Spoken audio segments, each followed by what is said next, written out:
are also concerned. Horror shot. That line would be moving a little bit farther west. I'm like crying. Nobody wants to see dark money is influencing policy in our state. Well, that's not how this works.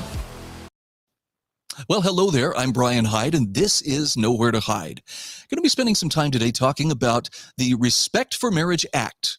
In fact, I'm going to propose that maybe it's time we have a Respect for Reality Act, because it appears that reality is under attack, and there are definitely some news organizations and individuals who could probably use a good reality check, or at least may want to check and recalibrate their compass and just make sure that it still points true north. I want you to check out this headline from the Idaho Statesman. Only one member of Idaho's delegation had the decency to put the importance of marriage and family ahead of the desire to engage in discrimination. This is about as Orwellian a title as I have seen in a long time. And what it refers to is, yes, there was only one member of Idaho's congressional delegation who voted in favor of the federal Respect for Marriage Act. And that was the one delegate member or delegation member who apparently did not desire to engage in discrimination, according to the Idaho Statesman. Now, there was a terrific response to this in the comments, and I just love this.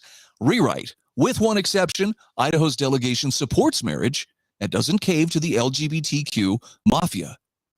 How interesting that the Statesman would portray it as well. Only one of them really cared about family and marriage, while the others were just all about discrimination. But this is kind of par for the course. Anytime someone differs from whatever LGBTQ orthodoxy happens to be up for discussion at the moment. And I'm going to go into some details here as to why, in particular, some of these individuals didn't want to vote for that act. They have their own reasons. And, I'm not saying necessarily I know for sure they were right or they were wrong, but there are points that are worth considering. And it wasn't just because they were haters and just looking for some chance to get their hate on. But I want to first point you to some of the unintended consequences of what happens when we invite government to become the arbiter of what is right and what is wrong, particularly in the form of marriage. Do you remember this headline from about, almost 8 years ago? This, by the way, was a city in northern Idaho. City threatens to arrest ministers who refuse to perform same-sex weddings. Now, this was after the Obergefell versus Hodges decision by the U.S. Supreme Court, a decision which rested on very much the same logic as the recently overturned Roe v. Wade decision. Not that I'm trying to rub salt in anybody's wounds, but what I'm saying is that one-size-fits-all approach has led to mischief, just like people said it would, and there's no reason to believe that this isn't going to lead to more mischief, and hasn't led to more mischief in the realm of what marriage is and what marriage isn't.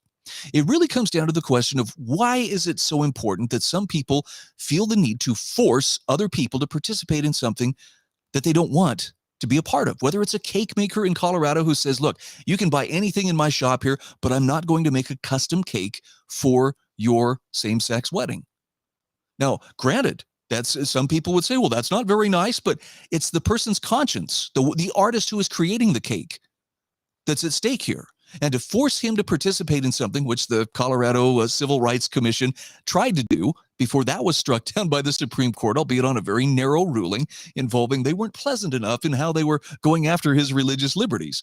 There's also the property rights aspect, and that is, in what way can a person justify making a business owner essentially either an indentured servant or, do I dare say it, a slave to someone who just simply wants to secure their services because I can make you do it with the power of government behind me? Seriously, how thuggish is it to bring government into a situation? If someone politely says, I'm sorry, but I can't participate in that, that would be a violation of my conscience based on, I believe my rights, or my not just my rights, but my talents are God-given, and I want to use them in a way that I think would be conducive with showing my respect for my Creator. You may not agree with it, but that's a pretty peaceful way of saying, this is why I can't participate, but I'll sell you anything else that I have in my shop, which is what, in the case of, the Colorado cake maker, happened. But it's happened with wedding photographers. It has happened with others. Now there's actually a website designer who's preemptively suing the Colorado Civil Rights Commission for the same reason, because she doesn't want to end up, being dragged before the Civil Rights Commission, forced to retrain the entire staff, forced to participate in things that are contrary to what her conscience would allow. Now, of course, this brings all the imaginary things out. Well, what if people want to deny, service to black couples? What if a Jewish bakery is forced to bake a Nazi birthday cake or something like this? There's all kinds of possibilities here. But the bottom line is, it all comes back to, really, by what right do people force other people under threat of government coercion to do something? And particularly, why would you go after people with whom you disagree, if not to just simply, show them who's boss, or to humiliate them by making them do something that violates their conscience? That seems like a really poor way to go about building goodwill and acceptance.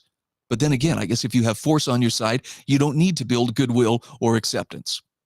Well, let's see what our good friend Betsy Russell has to say. She talks about Idaho's delegation and how that just one member, that was Mike Simpson, actually voted for the Respect for Marriage Act. Now, she points out that the House first passed the Respect for Marriage Act last summer, with Simpson voting in favor and Idaho 1st District Congressman Russ Fulcher voting against.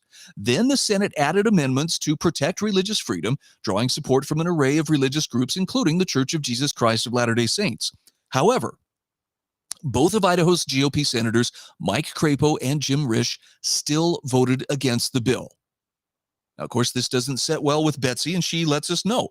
Risch says he believes marriage should only be between a man and a woman, as specified by a 2006 Idaho constitutional amendment that was invalidated in federal court in 2014. Crapo said he believed the bill would federalize marriage. So let's take that first part about the amendment that was invalidated by a federal court, because what we're learning here is that, yes, a federal judge, or a couple of federal judges, overturned the voice of the people of Idaho, who voted for a constitutional amendment to protect marriage and to keep it defined as between a man and a woman.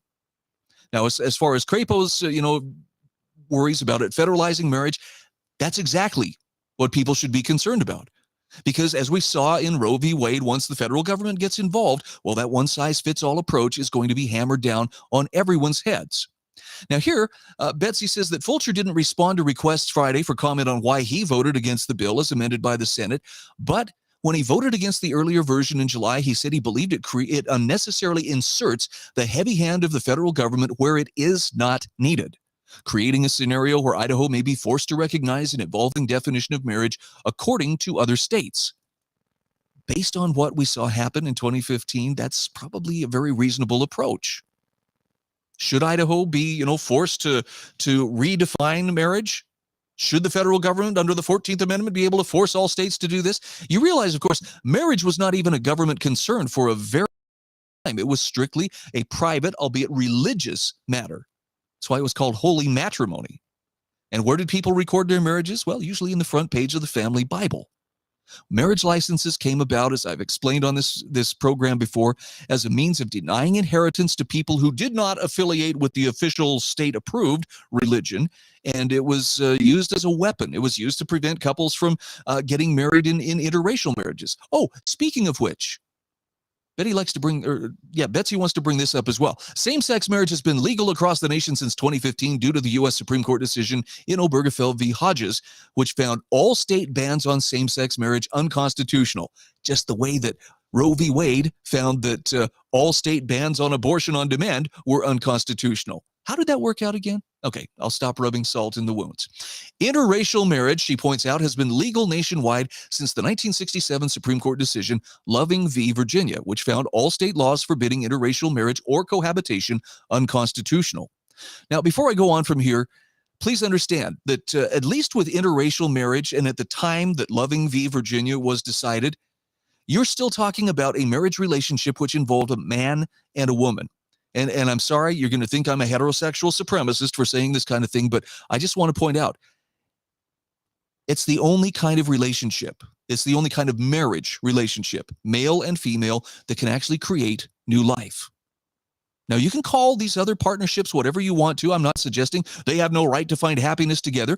They certainly do. But it's not the same thing as a lifelong committed relationship between a man and a woman who can produce offspring and then raise those offspring together. Yes, I understand. Some people have a dream of a matrix-like existence in which babies are going to be created in test tubes, and everybody who's childless will have that opportunity. But generally speaking, you look at the history of mankind, whether the culture is advanced, whether it's primitive, whether it's religious, whether it's irreligious, the same pattern has essentially held sway. A lifelong commitment between a man and a woman who then sire children, and raise them together. Now, Betsy has to throw in one last appeal to authority here, and I give her credit for trying. The AP reports that polling shows a broad and increasing majority of Americans favor preserving rights to marry, regardless of sex, gender, race, or ethnicity. I think we're supposed to draw from this conclusion that everybody's on board with the LGBTQ agenda. By the way, would it surprise you to know that there are actually people who are gay or lesbian who really don't subscribe to that militant LGBTQ mafia kind of approach to where we have to get government force so we can force everybody to do what we want? Yeah. In fact, I would say they're probably more of the norm for homosexual couples because they're not intent on forcing their point of view on everybody. Their lives are not a political statement. But hey, as long as the polls are showing that more people support it, I guess pretty much anything goes, right? So here's what is really at stake here. The family is under attack. It's under redefinition, and this is a classic leftist collectivist goal. I mean, Marx himself thought the family was unnecessarily oppressive. After all, it forced people into, women into working and raising children, and there was just this undue oppression. So of course the oppressor-oppressee relationship comes into play, and communism sought to do away with it. So it's very common among left-wingers, we've got to do away with marriage, and we start by diluting the definition. Strong families will stand up and will protect their children, not because they're looking for a reason to discriminate or hate anybody, but simply because it's the right thing to do. And teaching children right from wrong is not a hateful thing. It's a very necessary survival skill, because without this, we can go some pretty dark places. I mean, who would have thought even 5 or 10 years ago that we would be arguing over drag queen story hour? It's okay. We just want to read some books to your chickens. I mean, anybody who's paying attention can see the direction that this is going. It's not a healthy direction. And the people who are standing up and saying, no, this is not a good thing, they're not doing it because they're hateful. They're standing up and saying no because they are being forced and coerced through government power to embrace things that they cannot, or that their conscience will not allow them to. I like how Kent McManigal puts it. He says, I don't hate anyone, but if you try to force me to do something I think is wrong, or stop me from doing something that isn't wrong, I may react in such a way that you mistake it for hatred. Speaking of hatred, you're going to probably see some hatred on display here in the very near future when a remarkable speaker comes to address the Capital Clarity series. Now, the hatred is not going to be coming from her. It's actually going to be coming from those who would really prefer that she not speak her message. I'm talking about Chloe Cole, who will be speaking on February 2nd in the Lincoln Auditorium at the Idaho Capitol. This is a remarkable story. She is a detransition teen fighting the radical trans agenda, and it's very likely that you're going to see the more committed, hardcore left-wingers, maybe Antifa, maybe not, showing up to either try to disrupt or prevent her from speaking. Now, I ask you, is that a loving thing to do? Or is that a hateful thing to do? I'm suggesting we evaluate behaviors more so than, try to pass judgment on the hearts of people. But what we've seen in other places where someone speaks out against this radical trans agenda, it's the hateful behavior is pretty much one-sided, and it's very fascist-like behavior, which apparently, to get away with fascist behavior, all you have to do is call yourself anti-fascist.